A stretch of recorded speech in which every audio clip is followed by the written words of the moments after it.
the young cuckoo needs to throw the other eggs out of the nest.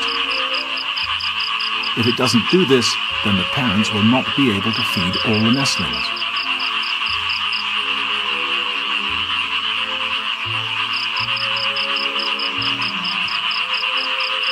But the first attempts are not successful. The cuckoo is still too weak.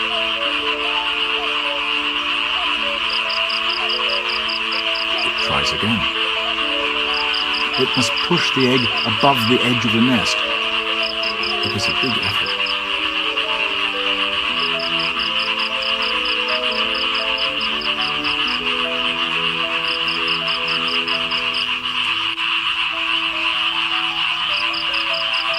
The determination of the weak cuckoo nestling to get rid of the competition is amazing to see.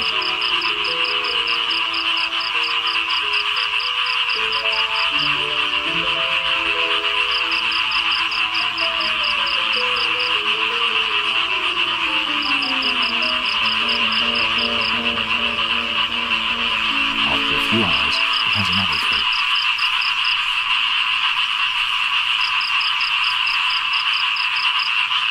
This time, there's some success. The first egg landed in the water.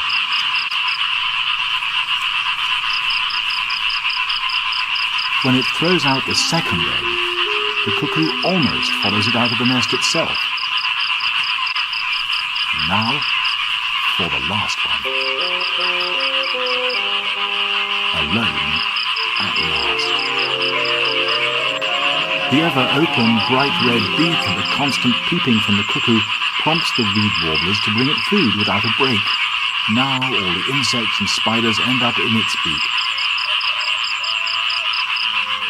With such intensive feeding, the young cuckoo reaches its adult size in just 2 weeks.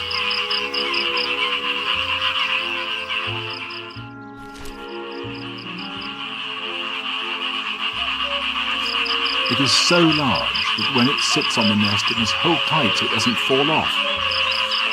In a strong wind, the nest may even break apart under its weight.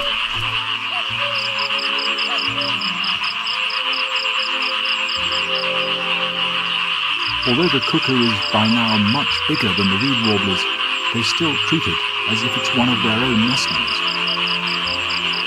Even after it has left the nest, they will still feed it. End of August, the young cuckoo will start its lonely journey to Africa. It will return next spring, maybe even to the same reed bed, and try to toss an egg.